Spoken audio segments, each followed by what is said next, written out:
O Trilhas da Democracia de hoje encerra a série especial de 4 programas, intitulado Crítica ao Punitivismo e Abolicionismo Penal. Como vocês puderam ver, nós entrevistamos aqui as professoras Vera Malaguti, Marília Montenegro, Vera Andrade, e hoje nós temos o enorme prazer de receber a psicóloga, historiadora, professora da Universidade Federal Fluminense, fundadora do grupo Tortura Nunca Mais, do Rio de Janeiro, Cecília Coimbra. Cecília, é um enorme prazer recebê-la no Trilhas da Democracia. Há muito tempo que eu queria te entrevistar num outro tema, sobre um outro tema, e agora realizo esse meu sonho de entrevistá-la para discutir a questão do punitivismo. Seja muito bem-vinda, Cecília. Muito obrigada, Marco. É um prazer estar aqui com vocês.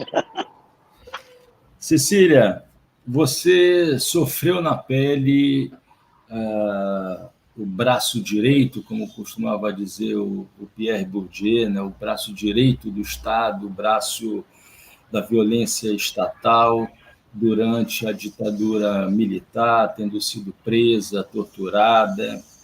E eu queria que você fizesse aquilo que os historiadores franceses chamam de ensaio de ego-história, que é uma tentativa de tentar esclarecer como se chegou a um determinado interesse por uma determinada temática, um determinado objeto de estudo, a partir do próprio relato autobiográfico, né, da experiência, da vida de historiadores, cientistas sociais, principalmente. Então, eu gostaria que tu mostrasse, através da tua experiência, né, da tua experiência de vida, como você acabou sendo levada à preocupação crítica com as subjetividades punitivistas. Por favor, Cecília. Bom, isso aí vem um processo de longo tempo, né? Eu fui preso em 1970, né? E fui realmente bastante torturada, como todos na época, do governo Médici, né? E quando fez 50 anos da minha prisão, foi justamente no período em que o Caetano Veloso, em 2020, ele lançou um documentário chamado Orfeu de Férias, não me lembro bem o nome, onde ele narra a prisão dele, né, e as torturas que ele passou, ele ficar como tipo inquisição, ele ficou preso sem saber por que estava sendo preso, né, como muitos na época, né. E quando eu vi esse lançamento, Narciso de Férias, não é Orfeu, Narciso de Férias, eu já tinha feito um depoimento para a Comissão Nacional e Estadual da Verdade. E ao longo dos anos, eu vim trabalhando muito comigo, né, a questão do ódio, né, que eu fiquei com relação a todos os torturadores. Tanto que eu fiz questão de guardar o nome de cada um deles. Pesquisei, depois já no Grupo Tortura Nunca Mais, em 85, quando nós criamos o Grupo Tortura Nunca Mais aqui no Rio de Janeiro, que foi pioneiro, né, nós pesquisávamos muito isso.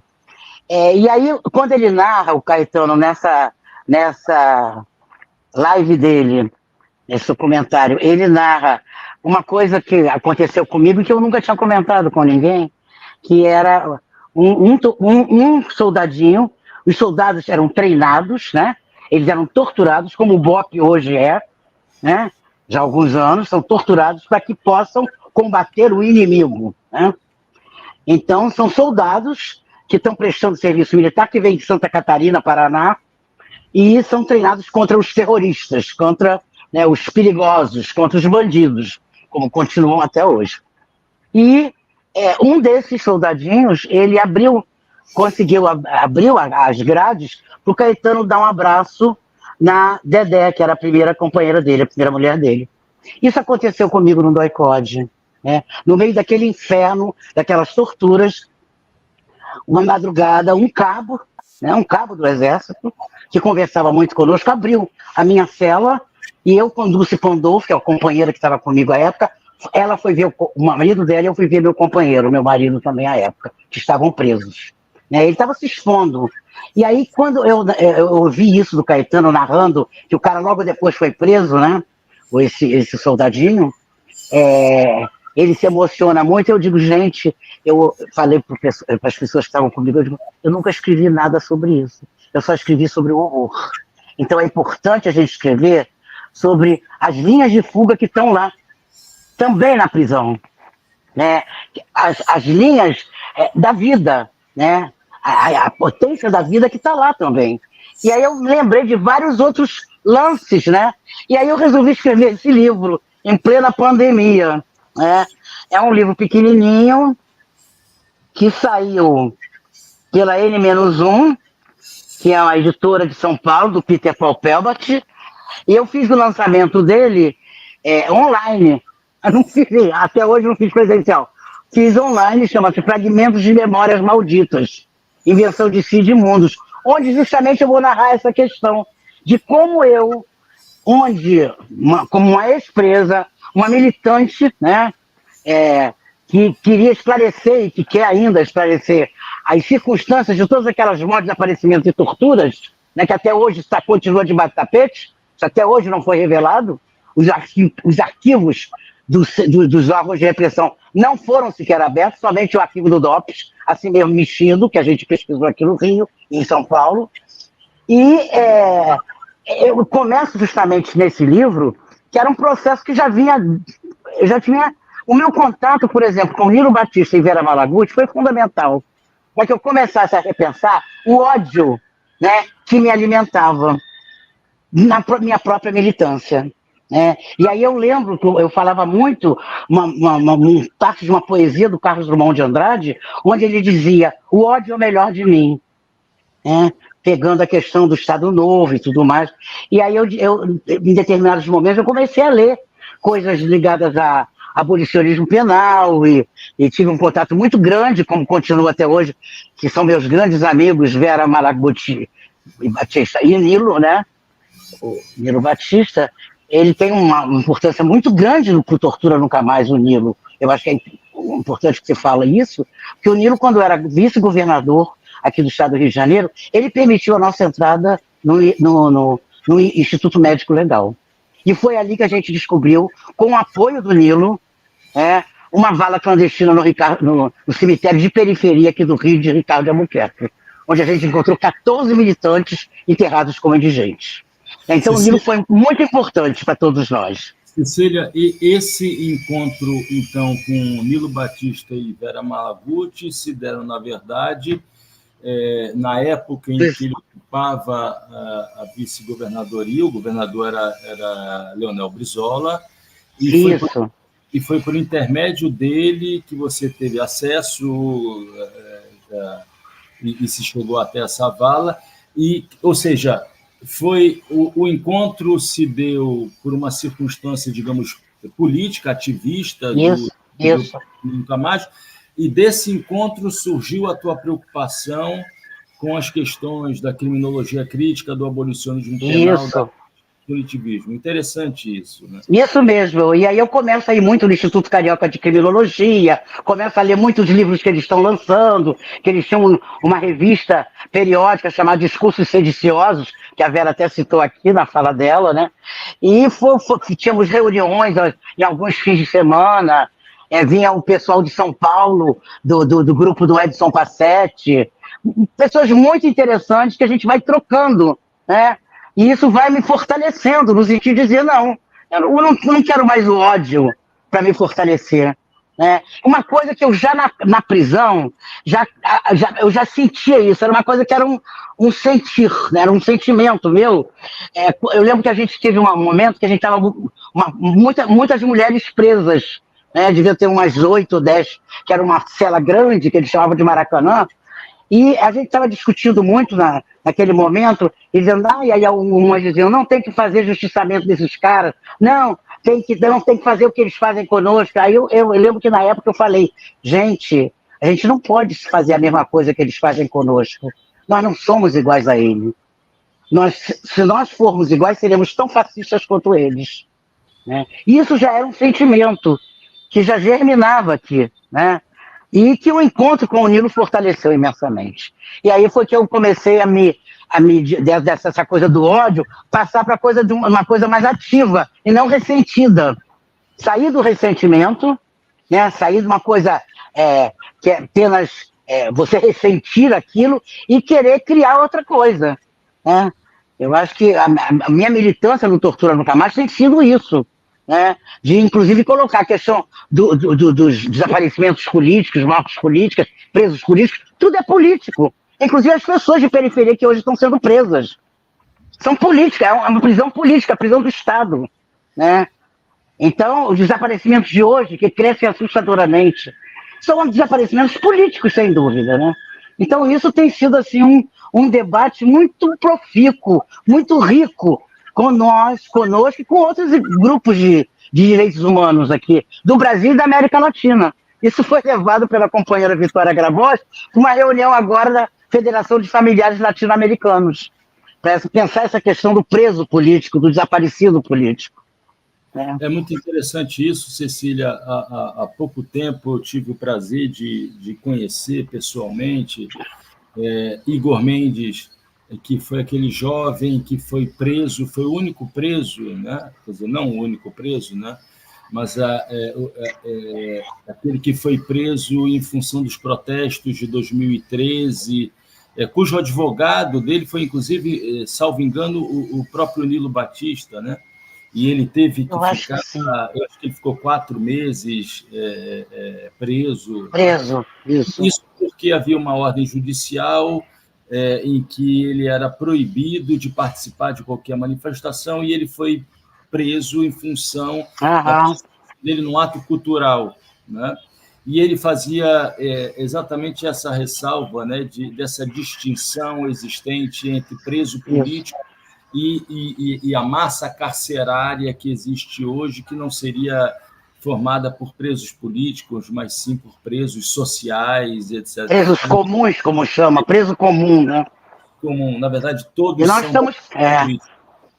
Nós estamos problematizando essa categoria de preso comum e preso político.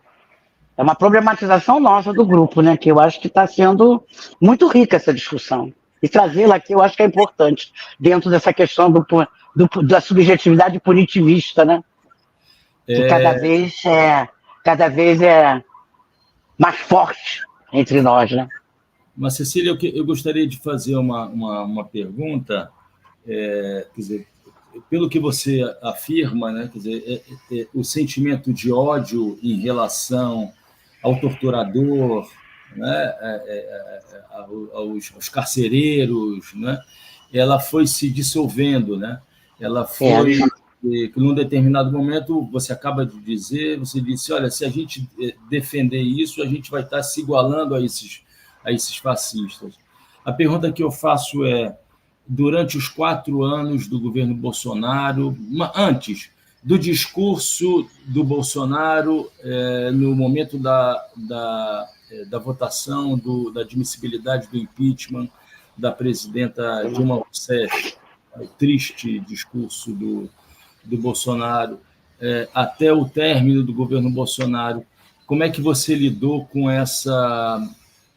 esse ódio existente? Esse ódio retornou de alguma maneira? Não retornou, não. Eu acho que é uma coisa assim, você retirar o ódio dentro de você mesmo, isso não quer dizer que você perdoa. Eu não estou dentro de uma perspectiva cristã de dar face agora, bate nessa, agora bate nessa. Não estou nessa perspectiva de jeito nenhum, até porque eu não professo nenhum tipo de religião, respeito todas elas, mas não... Então, a questão não é passar a mão, não estou passando a mão na cabeça de torturador. Eu cheguei a ouvir essa frase na época, que eu levo essas questões para serem debatidas, né? No grupo Tortura Nunca Mais. Isso não quer dizer que eu estou passando a mão. Eu acho que é fundamental que os crimes que essas pessoas cometeram sejam expostos publicamente. Os crimes que foram cometidos por Bolsonaro e sua quadrilha precisam ser publicizados integralmente. A sociedade brasileira e a sociedade mundial, né, planetariamente, necessita conhecer todos esses crimes que foram cometidos. Né? Essas pessoas precisam ser processadas, sim. Né? Só que prisão não vai servir de nada. Eu sempre prego o seguinte, tira tudo que esses caras receberam, que roubaram, deixa esses caras financeiramente com a mão na frente ou atrás. Porque eles enriqueceram graças a esses crimes. Não é só crime contra o patrimônio, crimes contra a humanidade. Então essas pessoas precisam ser conhecidas, sim. Essas pessoas precisam ser publicizadas, sim. Suas famílias precisam saber todo o arsenal criminoso que essas pessoas mantiveram durante suas vidas. E como como ganharam, né? Como ganharam em função disso, de manter o sigilo, de manter o segredo. Quer dizer, muitos foram para multinacionais, né? A gente sabe que muitos militares foram adidos militares em outros países. Durante a nossa militância, a gente encontrou vários adidos militares que tinham sido torturadores. E a gente fez campanha denunciando, conseguimos, inclusive, retirar alguns deles. Né? Então, eu acho que isso não significa vingança, como uma posição punitivista quer. Né? O punitivismo, ele quer realmente que todos nós sejamos policiais de todos, inclusive de nós próprios. É a figura do policial, né? Que policia a si e todos os que estão à sua volta. Isso é extremamente terrível. E hoje nós temos uma sociedade baseada no ódio, no ressentimento, no sujeito que é polícia dele e de todos os outros. A gente vê isso na universidade, ô Marcos. Sabe? Quem não produz está sendo policiado. Tem que produzir, porque senão o nosso programa não ganha ponto na CAPES. Senão ele pode ser fechado. Então é todo um policiamento da nossa vida que o Deleuze falava muito bem, né? Saímos de uma sociedade, quer dizer, continuamos numa sociedade disciplinar, como falava o Foucault, mas estamos também numa sociedade de controle, onde o controle se exerce a céu aberto. São essas subjetividades punitivistas, policialescas, moralistas, né, que precisam ser apontadas, porque ela está aqui. Então, todos esses aparatos de Estado, todos esses aparatos repressivos estão produzindo essa subjetividade em cada um de nós. Ninguém está imune disso, não. Nós, de vez em quando, escorregamos, enfiamos o pé na jaca, realmente. Então, é preciso a gente estar atento. Agora, isso não quer dizer que eu quero vingança, que eu vou ficar ressentida com esses caras, que eu vou passar a mão na cabeça deles. Não. Eu quero que, efetivamente, toda a criminalidade que esses caras estiveram envolvidos seja conhecido. Há pouco tempo eu dei um depoimento contra o Capitão Guimarães, que me interrogou no DOI-CODE, para um filme que está aí sobre os bicheiros aqui do Rio de Janeiro. E não dá para não falar. Eu estou sempre que eu posso, sempre que eu sou chamada, eu estou apontando esses caras, que muitos ainda são vivos. Estão vivos e usufruindo de uma riqueza ganha através desses crimes, né? Ou seja, Cecília, para a gente... Desculpa que eu falo demais, meu filho, manda brasa. Então, não se trata de perdoar, mas também não se trata de ficar alimentando o ódio, o ressentimento, e nem de entender que o acerto de contas com a tortura, com a prisão, com o desaparecimento da ditadura militar vai ser resolvido através da instituição prisional, do sistema prisional, da punição. Né? Agora, a pergunta que eu te faço, que na verdade eu faria só mais à frente, né? Mas eu acho que esse é um momento apropriado para se fazer. O que explica que setores significativos, eu até diria setores majoritários das esquerdas, tenham caído nessa lógica punitivista, tenham aderido à lógica punitivista, e cada vez mais nós escutamos a incorporação do discurso do tem que prender, tem que encarcerar e coisas do gênero. Como é que você explica isso? Eu acho que isso não é de hoje, né? Eu acho que vem gradativamente piorando, mas a esquerda, desde sempre, foi punitivista. Eu fui, como sendo membro do Partido Comunista Brasileiro, PCB, nós pregávamos sim, né? Em muitos momentos, o olho por olho, dente por dente.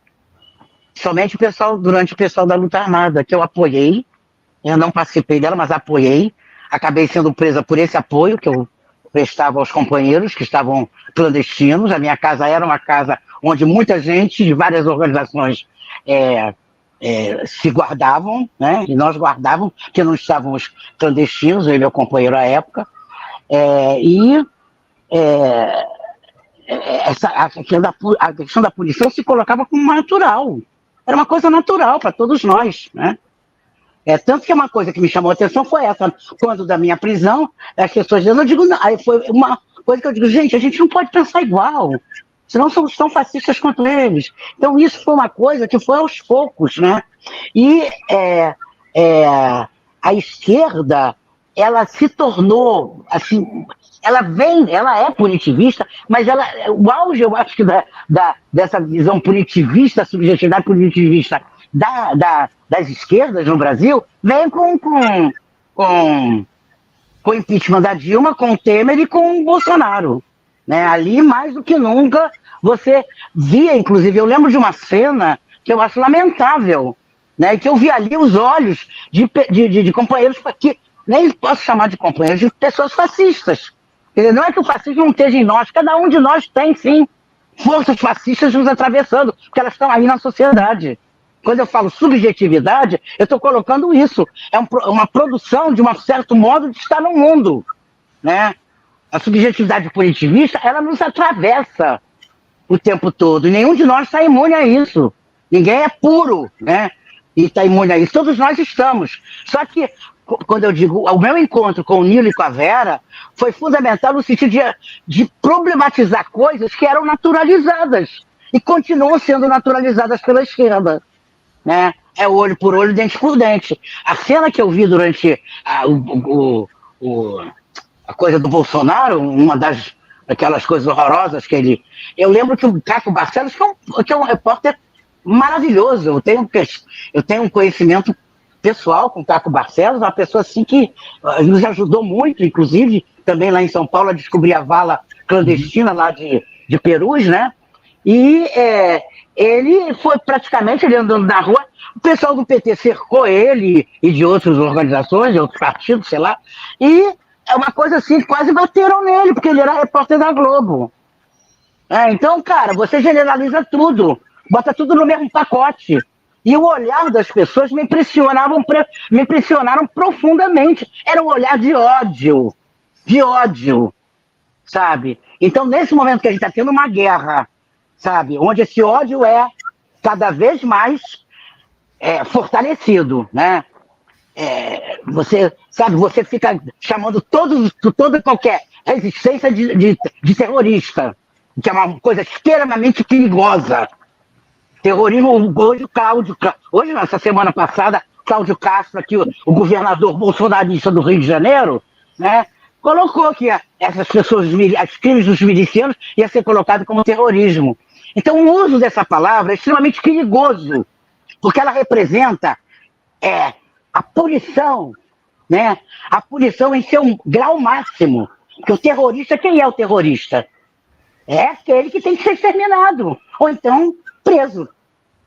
Né? Só para eu não sei se eu respondi, cara, eu vou me perdendo no meio da resposta, desculpe. Só para rapidamente relembrar o uso, o emprego do termo terrorista nos últimos 3, 4 anos, né? Quer dizer, o uso do termo terrorista para caracterizar todos aqueles que participaram do 8 de janeiro, né? Usar o termo terrorista para caracterizar o Hamas, usa o termo terrorista para caracterizar a ação do Estado de Israel, uso do termo terrorista para caracterizar aqueles que colocaram fogo nos ônibus no Rio de Janeiro, uso do termo, e assim por diante. é uma espécie de naturalização do uso do termo. E de generalização, né? Porque aí tudo é terrorismo. Agora, os terroristas do 8 de janeiro são terroristas.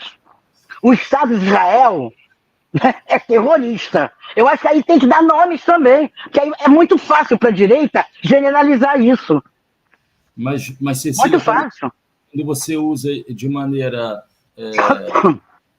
descontrolada um termo, esse próprio termo ele vai perdendo o sentido. Sem dúvida. Que se todos são, ninguém mais passa a ser, né? Cecília... Você naturaliza o termo, isso é terrível. Cecília, você lançou no ano de 2001 o livro Operação Rio, o mito das classes perigosas. Eu acho que você tem aí em mãos esse livro, exatamente, que conta com fotos tiradas pelo teu irmão, né? A gente falava disso. História de Coimbra. Tiradas, inclusive, da própria Operação Rio, né? São fotos de invasão de domicílio em favelas, E você me mostrava uma foto, talvez você não vá encontrá-la de novo, a gente nunca consegue encontrar, mas é uma foto que, se você me mostrasse, e se a gente estivesse discutindo aqui o golpe de 64, eu diria que é uma foto de 31 de março, 1º de abril de 1964. Essa eu não tinha te mostrado. Feliz Natal e um tanque. Com um tanque, Com um tanque. Agora eu vou achar, tá aqui. Mas esse livro foi o meu trabalho de pós-doutorado, onde eu justamente pego um acontecimento aqui no Rio de Janeiro, na época que o Nilo Batista estava como governador, né? E que houve a intervenção do governo federal. Posteriormente a isso, várias intervenções do governo federal aconteceram, né? Mas essa foi a primeira. E foi uma coisa assim, para lutar contra o crime organizado. Cecília, luta contra o crime organizado. Não estou conseguindo achar, não, desculpe. Bem que você falou. Eu vou pedir licença a você e aos nossos ouvintes e espectadores para ler um trecho do livro, e depois eu vou te fazer uma pergunta. Então, abre aspas. Se hoje não temos mais os suplícios públicos onde se aplicava a lei de Talião, temos, através do silenciamento de uns e dos aplausos de outros, uma nova lei emergindo e funcionando eficazmente. Uma nova lei de Talião que, ao arrepio das leis vigentes nos países civilizados e com o beneplácito e estímulo das autoridades, é aplicada a todos os pobres, porque suspeitos e, portanto, considerados culpados. Uma nova doutrina de segurança nacional que tem hoje como seu inimigo interno não mais os opositores políticos, mas os milhares de miseráveis que perambulam por nossos campos e cidades. Chamo a atenção agora para esse trecho. Os milhares de sem-teto, sem terra, sem casa, sem emprego, que, vivendo miseravelmente, põem em risco a segurança do regime. Daí a urgência em produzir subjetividades que percebam tais segmentos como perigosos e potencialmente criminosos, para que se possa, em nome da manutenção, integridade e segurança da sociedade, não somente silenciá-los ou ignorá-los, o que já não é mais possível, mas eliminá-los, exterminá-los através da ampliação e fortalecimento de políticas de segurança públicas militarizadas que apelem para a lei, a ordem e a repressão. Fecha aspas. Cecília, quais são as subjetividades dessa foto? Quais são essas subjetividades produzidas com o propósito de tornar sem teto, sem casa, sem emprego, perigosos e potencialmente criminosos? De que subjetividades são essas?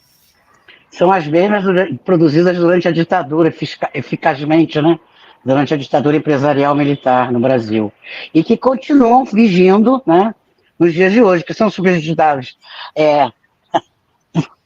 moralistas, né? Você vê hoje, é incrível como tá a coisa da questão de gênero, da questão de, né, LGBT, como existe até o casamento, mas ao mesmo tempo você libera os fluxos, como dizia o Deleuze, mas você captura os fluxos.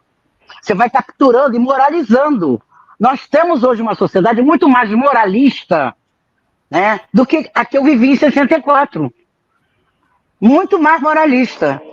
Né? Parece que a liberdade, assim se fala, de casamento gay, de trans, né? Mas, ao mesmo tempo, existe uma moralização muito grande. Né? Eu acho que ao lado dessa moralização, a punição está junto, está junto. Então, aqueles que são potencialmente perigosos, né? Eu me lembro do Foucault falando a coisa do princípio da virtualidade, dispositivo da virtualidade. Dependendo da sua origem, né? Se você é pobre, se você é trans, se você é gay, se você é mulher que mora sozinha, você, cuidado, essa coisa, isso aí depende, se você é negro, cuidado. Se não fez antes, vai fazer depois. Aquela piada que a gente diz, negro correndo é ladrão, branco correndo é atleta. Se não fez na entrada, vai fazer na saída. Né? Então, você quer o controle, inclusive daquilo que ainda nem aconteceu, mas que pode vir a acontecer, né? As virtualidades. Então, essa questão da virtualidade é também a imposição do medo. Cuidado, essas pessoas, se não fizeram, vão fazer um dia. Então, tem uma produção intensa, Vera Malaguti fala muito bem sobre isso, uma produção intensa do medo. E aí, a proteção é o Estado. Então eu peço cada vez mais intervenção do Estado na minha vida. Mais leis, lei adoidado para ir, entendeu? A questão da Lei Maria da Penha, como a Marília colocou muito bem. Né? Então tem questões aí que tem a ver com essa subjetividade punitivista, policialesca, moralista, paranoica, eu chamo de paranoica. É uma paranoia generalizada. E você, através disso, você domina. E você vai aplaudir. Para tua segurança, você precisa ver esses elementos perigosos ou presos ou exterminados.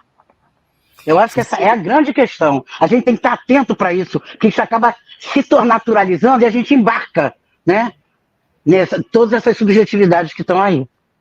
Cecília, você falou da questão do moralismo e um dos principais instrumentos do encarceramento em massa existente hoje no Brasil, no mundo em geral, mas no Brasil em particular, é a guerra às drogas. E você viveu um período que foi o período da contracultura, da revolução cultural, sexual, né, as experiências com drogas. Como é que, por um lado, você percebe... na verdade, eu gostaria que você reforçasse essa ideia, né, da moralização, da força do discurso moralizante hoje em relação à guerra às drogas, num contexto diferente daquele que você viveu nos anos 60, né? E por outro lado, como é que você observa, por exemplo, as discussões travadas hoje no STF acerca da flexibilização do uso da maconha, com um debate sobre quantos gramas constituiriam o caso de um usuário ou de um traficante? Vera falou muito bem sobre isso, né? Vera Malaguti Batista. Falou muito bem, eu penso como ela. Eu acho que todas essas medidas são enxuga-gelo. Eu acho que é para inglês ver. O preconceito e o moralismo estão presentes ainda e muito. Mesmo aí, quando você coloca isso em discussão, a gente percebe a questão preconceituosa, e que todo preconceito é moralista. Né? O moralismo vem através, explicitado através dos preconceitos. Né? Então a gente vê isso claramente. Eu acho que essa própria divisão entre usuário e traficante já é uma coisa que a gente tem que pensar, tem que problematizar, sabe? Tem que problematizar. Agora, isso aí é um grande mercado, né? A Vera, mais do que ninguém, sabe bem isso, né? Isso é um grande mercado internacional. As pessoas lucram muito com isso. Não é o pé rapado que está lá, com sandália de dedo deslentado na favela. É esse que é perseguido, a gente sabe disso. A gente sabe que a questão do tráfico de drogas envolve pessoas poderosas, organizações, políticos, a gente sabe disso. De vez em quando aparece alguma coisa, né? De alguém com avião com cocaína, não, e aí é imediatamente, né, tamponado. E isso é uma questão política e uma questão de mercado também. E é isso que a gente tem que, sabe, em nome do moralismo, em nome da defesa do meu filho, cuidar do meu filho. A maconha é o primeiro passo. A maconha já é preparada, se prepara para outras drogas mais fortes. Pode ser ou não. A gente vê, eu fiz durante muitos anos na UF, supervisão de psicologia de pessoal que trabalhava no Juizado da Infância e Juventude de Niterói. E a gente viu os meninos que eram levados para lá, para os abrigos, e que precisavam de atendimento psicológico. É tudo menino pobre, é tudo menino fudido. Os meninos de classe média faz o que eles fazem, fumar maconha, e é outro tipo de tratamento. A gente vê ali claramente, né, dentro desse moralismo, dois grandes braços do biopoder, como dizia Foucault, né, que é a questão da medicalização, a questão da criminalização. Para algumas pessoas, medicalização. Tomou um remédio, vai internado, não sei o quê. Né? Agora, para a pobreza, é criminalização mesmo. Né? Ou estão juntos os dois. Né? Medica, mas criminaliza também. Dependendo de quem é o usuário. Cecília, a gente está entrando no último terço do programa e eu gostaria de fazer um esforço junto a você de pensar as alternativas, né? Ainda que a gente esteja vivendo um período muito adverso, né, no Brasil, apesar da derrota de Bolsonaro, a gente convive com um Congresso Nacional extremamente conservador, que é regido pelas pautas que você acaba de apresentar, pautas moralistas, a presença de militares, ex-policiais, como parlamentares, representantes de igrejas neopentecostais, né, que acabam interditando, para usar uma expressão muito cara a Foucault, né, acabam interditando o debate sobre várias questões, inclusive causando retrocessos, como toda a discussão do retorno da proibição de união civil homoafetiva. Mas, não obstante esse quadro adverso, eu gostaria de pensar alternativas, pensar possibilidades. Né? Você termina um artigo nesse livro, que foi organizado exatamente pela Vera Malaguti Batista, que foi a primeira entrevistada nessa série especial, que é um livro, uma coletânea de textos sobre a obra do Lacan, né? Que é uma grande referência na discussão, um discípulo do Pierre Bourdieu, que é uma grande referência nas discussões sobre penalização, né, sobre o advento do Estado penal neoliberal. Né? E você escreveu um artigo nesse livro junto com Stella Scheinbach, né? Scheinbach. Stella Scheinbach. E na parte final, na conclusão desse artigo, vocês afirmam: a desesperança vem da crença do direito penal como salvação aos problemas. E na sequência, vocês afirmam: a radicalidade não está mais na intensidade da pena, mas na sua abolição. E citam um trecho de uma música do Zé Cabaleiro: o medo é a moda desta triste temporada, a cor dessa estação é cinza como o céu de estanho. Cecília, eu queria que a gente, nessa parte final, né, que é a parte final, na verdade, dessa série de 4 programas de crítica ao punitivismo, né, e sobre o abolicionismo penal, eu queria conversar com você do alto da tua experiência, das tuas experiências de luta, de resistência. Você desceu ao inferno, voltou do inferno, você reelaborou essa descida ao inferno, foi uma das principais responsáveis pela denúncia dos torturadores, né? Onde é que reside a esperança, né, e a radicalidade nos dias atuais? Eu queria que a gente conversasse sobre isso nessa parte final do programa e da série de programas. Eu hoje já não usaria mais a palavra esperança. Eu já questiono a palavra esperança, porque eu acho que quem espera nunca alcança, quem sabe a esperança. Eu acho que a esperança é a coisa do você ficar esperando, sabe, de uma forma passiva, eu pelo menos percebo assim. Eu acho que a coisa da receita nós não temos, né?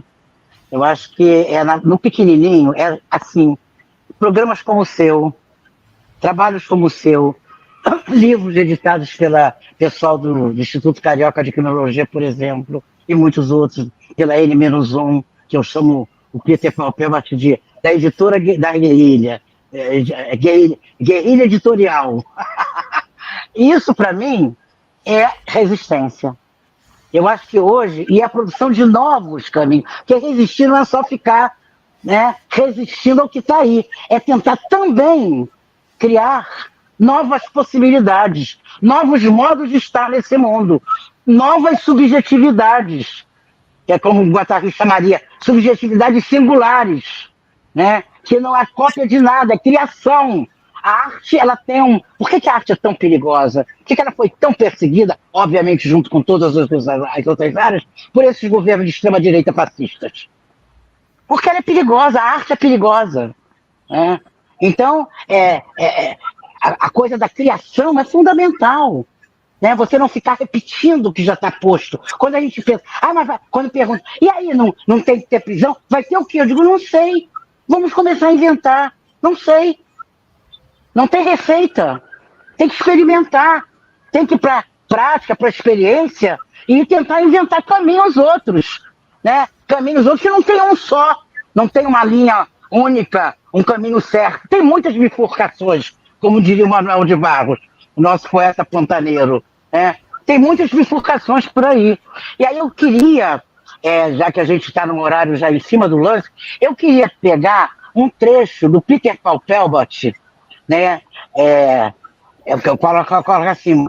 É um texto que eu escrevi, que eu até passei para você, mas ele não está mais em. Eu consegui passar depois para você por e-mail, né? Que eu acho que é que pega bem esse meu pensamento atual. Que há desafios urgentes que se nos colocam. Há que inventar, criar e a todo momento tentar fortalecer as derivas, as fugas, pois nessa sociedade punitiva, onde o fazer viver e deixar morrer se impõe, resistir é ainda um fio de navalha. Entretanto, como nos lembra Peter Palpelbart, se ao poder da vida corresponde à potência da vida, ficam algumas questões. Aí abre aspas, Peter falando. O que significa vida hoje? O que significa poder sobre a vida? Como entender potência da vida nesse contexto? O que significa que a vida tornou-se um capital? De que dispositivos concretos, minúsculos e maiúsculos, dispomos hoje para transformar o poder sobre a vida em potência de vida, sobretudo num contexto militarizado? Como tais perguntas redesenham a ideia de resistência hoje nos vários domínios. Não tem resposta, é um desafio. É um desafio que está posto para todos nós. E eu acho que é na micropolítica, nos pequenos espaços, nos ditos espaços invisibilizados, que a gente pode construir mais essa resistência. Então, pelo que você está dizendo, a revolução é molecular, os espaços de luta são os espaços microscópicos, mas quando a gente se depara com companheiros antigos, novos companheiros, que ocupam espaços de macropoder, que dariam uma grande contribuição nessa nessa empreitada. Será? Não, minha pergunta é exatamente minha pergunta é exatamente essa: como distinguir, um enfrentamento, como distinguir a forma de agir dessas lutas microscópicas em relação a ocupantes do Planalto distintos, como... Eu estou te fazendo uma pergunta, vou falar de maneira explícita, né? A diferença de comportamento existente entre um governo como o governo Bolsonaro, que era um governo de pura interdição, de impossibilidade completa de diálogo, comparando com o atual governo Lula, onde existem perspectivas, possibilidades de levar até eles, até os atuais governantes, essas demandas. Como é que você... Agora é uma pergunta do campo, digamos, da realpolitik, né? Como é que a gente deve se comportar, sempre pensando nesse nosso espaço de luta, que é o espaço de luta antipunitivista? Quais são as nossas demandas? Como é que essas demandas podem ser mediadas até chegar ao nosso objetivo, né? Que é esse objetivo de desencarcerar, ao invés de encarcerar cada vez mais. E de conta todo e qualquer tipo de violência, né? Que venha ou do Estado ou qualquer tipo, né? Que venha do Estado ou de pessoas, né? De grupos, organizações. Veja bem, eu acho que mesmo quando você trabalha numa instituição, eu fui durante muitos anos psicólogo em escola, né? E a gente sabe que há limites para a nossa atuação, né? Há limites, e é importante que a gente perceba que limites são esses. Até que ponto, em determinado momento, você vai começar a azeitar a máquina, né? Porque há momentos que você começa só a azeitar a máquina e não colocar areia para que essa máquina não funcione, ou funcione precariamente. Nas escolas que eu trabalhei, óbvio que a gente tentava fazer coletivos de discussão, isso é fundamental, a primeira coisa é tentar... Você individualmente você não consegue nada, você consegue no coletivo, através de discussões e problematizações, embate, discussões do que é tão natural para nós, né? Problematizar essas naturalizações. E no Estado é muito mais, né? Eu nunca aceitei nenhum cargo, né? No primeiro governo do PT, fui convidada. Eu nunca aceitei, porque eu não sabia até que ponto eu ia azeitar essa máquina, né? Eu tenho o maior respeito por muitas pessoas que participaram, né? Agora, eu acho que há limites de participação. Há limites. E eu vejo como o Deleuze, perguntou a ele, existe governo de esquerda? Ele disse, não, governo de esquerda não existe. Porque se é governo, não pode ser de esquerda. E ele coloca isso muito bem. Ele diz, o que é ser de esquerda? Ser de esquerda é uma questão de percepção. A questão da solidariedade, eu acho tão bonito isso, beleza. É a questão de percepção. Você percebe lá o que está acontecendo no Japão, depois vem para a América do Sul, e chegando ao teu bairro, né? Então é uma coisa que você não fica só que era o grande perigo que o Tortura nunca mais podia fazer, era ficar só na questão dos mortos aparecidos no período da ditadura.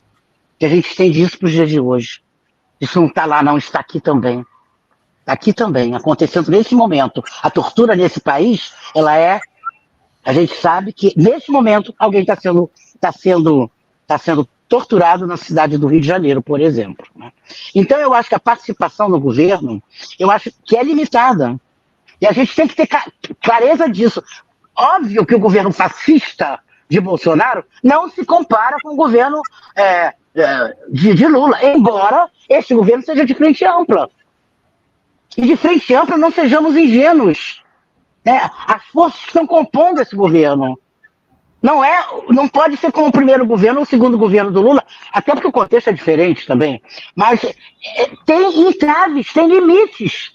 E eu acho que é isso que a gente tem que ter claro, né? Com todo respeito ao Flávio Dino, mas vai ser punitivista sim. Ele é punitivista sim, tem que ser dito. Com todas a boa vontade dele, a coisa política dele que a gente concorda, mas tem uma fala punitivista ali que, de repente, se iguala quase a do Cláudio Castro aqui no Rio de Janeiro. Isso é muito triste, porque é aquilo que a gente estava dizendo, né? A esquerda sempre foi punitivista e isso se naturalizou. Temos que estar atentos, senão a gente vai bater palma para engrossar esse caldo punitivista. A gente tem que estar alerta a isso, por mais que a gente adira a esse governo, por mais que a gente realmente reconheça. Né? Eu reconheço, eu hoje não estou ligado a nenhum partido político. Tá? Eu fui do PCB, depois fui fundadora do PT e saí do PT, por discordar das alianças que eram feitas, né? Em nome da governabilidade. É isso desde o primeiro governo. Eu saí no meio do primeiro governo do Lula. Mas isso não quer dizer que eu não fiz campanha para o Lula. Fiz campanha para o Lula. Né? E eu acho que tem que ser feito, sim. Que a gente não pode cair nas malhas do fascismo. Que a extrema-direita está aí. O fascismo está aí. Ele realmente teve força para sair do armário. E está aí. Atravessando é isso que tudo que a gente falou significa fascismo. Essa subjetividade punitivista, moralista, paranoica, policialesca, isso é fascismo. Cecília, eu gostaria de... Agora sim, a gente está entrando na reta final do programa, e eu gostaria de lembrar um livro seu, que agora aparece a metade, que é o Guardiões da Ordem, uma viagem práticas Psi no Brasil, do Milagre. Ainda existem resquícios dessas práticas Psis que foram... que você denunciou, né, publicamente e também sob a forma de livro. Como é que você analisa esse cenário Psi hoje no Brasil? Esse livro foi a minha tese de doutorado, que eu fiz lá na USP, né, na psicologia da USP. E ela tenta fazer uma história justamente da psicologia. Eu fiz história, e aí eu trabalho novamente com a história aí, fazendo uma ligação da psicologia, da emergência da psicanálise nos anos 60, 70, né, e do boom da psicologia no Brasil. E eu pego dois estados do eixo Rio-São Paulo, pegando uma série de práticas psicológicas e mostrando como essas práticas, na realidade, serviram à ditadura, como elas andaram de mãos dadas com a ditadura. E eu falo de uma coisa que é praticamente inédita, que é uma coisa que aconteceu aqui no Rio de Janeiro, chamado perfil psicológico do terrorista brasileiro. Como os psicólogos se fizeram, através de testes, não sei o quê, entrevistas, não sei o que lá, naquelas pessoas que estavam presas em 1970, eu não era considerado talvez uma presa irrecuperável, porque eles aplicaram nos presos irrecuperáveis, mostrando uma análise psicológica dizendo que essas pessoas eram bandidas. Né? Tinham problemas psicológicos, problemas com a família, vinham de famílias desestruturadas. A mesma coisa que se faz hoje com garoto de periferia. Pronto, né? Era exatamente essa questão que eu te colocaria agora. Você consegue perceber vou usar um termo, o mesmo modus operandi, o mesmo tipo de lógica que você detectou lá atrás entre determinados psicólogos do regime ditatorial e a atualidade? Infelizmente, sim. Os cursos, com algumas mudanças, óbvio que a gente conseguiu algumas mudanças nesses anos, mas hegemonicamente a psicologia ela vem a grande preocupação, a formação do psicólogo. Que profissional é esse que a gente está formando? Que acredita na sua neutralidade, que acredita no seu... ele é apolítico. Não existe ninguém apolítico. Ou você pode estar do lado ou contra uma determinada coisa, mas você não é apolítico. Você não existe neutralidade. A gente cansa isso aí já está sendo um pouco pensado nas universidades. Agora, hegemonicamente, as teorias que ainda são apresentadas são teorias de psicologia experimental, experiências norte-americanas, muito distante da nossa realidade. Quer dizer, eu tenho agora no Conselho Regional de Psicologia, o Conselho Federal de Psicologia, tem feito trabalhos excelentes, aqui no Rio e em Brasília, né, no sentido de desmistificar essa crença na neutralidade do psicólogo. de mostrar que o psicólogo está implicado, queira ele ou não. Ele está implicado com todos nós, com cada um de nós. Né? Ele está implicado no que ele faz. E as suas práticas produzem efeitos no mundo. Nós produzimos com as nossas práticas sujeitos saberes sabe, e modos de viver, de modos corretos de viver, digamos assim. Né? Então, eu acho que isso ainda é muito presente na psicologia, infelizmente. Estamos tentando mudar, está havendo algumas mudanças, mas eu quero saudar aqui o Conselho Regional de Psicologia do Rio de Janeiro e o Conselho Federal de Psicologia em Brasília, pelo trabalho que eles têm desenvolvido. Cecília, a gente está chegando ao fim. Quais são as tuas últimas palavras nessa reta final aqui desse nosso diálogo? Não é de esperança. São palavras de resistência, mas uma resistência ativa, e não uma resistência reativa. É diferente uma coisa de outra, né? É uma resistência que possa criar, que possa inventar outros modos de a gente estar no mundo. Eu acho que isso é uma coisa inédita, mas é muito importante a gente estar problematizando cada coisa que a gente ouve. Eu sempre dizia para os alunos, e digo agora aqui, desconfiem do que eu estou falando. Eu não sou dona da verdade, a verdade está sendo produzida a cada momento. Óbvio que são verdades provisórias, são verdades que não são eternas. A cada momento a gente está produzindo verdades. Né? Então, por isso é importante que a gente problematize, principalmente, os grandes meios de comunicação, ou as falas daqueles que se dizem competentes, autorizados, como diria Marina Chauí, né? O discurso competente é aquele que pode dizer qualquer coisa em qualquer lugar, sob qualquer circunstância. Desconfiem disso. Problematizem isso. É fundamental. Bom, com essas palavras de Cecília Coimbra, nós finalizamos essa série especial de 4 programas de crítica ao punitivismo. Passaram por aqui as professoras Vera Malaguti, Marília Montenegro, Vera Andrade, hoje Cecília Coimbra. E na próxima semana, né, vai ter uma canja, né, porque surgiu a ideia de dar voz aos jovens. Né? Então, na próxima semana, nós teremos um programa com uma orientanda de Marília Montenegro, uma orientanda de Vera Malaguti, uma minha ex-orientanda, e o tema vai ser a juventude contra o punitivismo. Né? Então, muito a gente ainda tem uma canjinha, e também, nas semanas seguintes, né, haverá 2 entrevistas, uma com uma ex-orientanda de Cecília Coimbra, para tratar da realidade do Araguaia do ponto de vista da população ribeirinha, e um ex-orientando de Vera Andrade, que tratou do tema dos juristas durante a ditadura de 1964. Ou seja, essa é a esperança, Cecília, essa esperança ativa de que nós estamos deixando aí um legado de novos orientandos, né? Novos alunos que se formaram com base nessa perspectiva dessa resistência ativa de que você falava. Muito obrigado, Cecília, foi um enorme prazer. O Trilhas da Democracia de hoje fica por aqui, e não percam na próxima semana a voz dos jovens contra o punitivista. Até lá, grande abraço. Até lá, grande abraço a todos vocês, a todos e todas.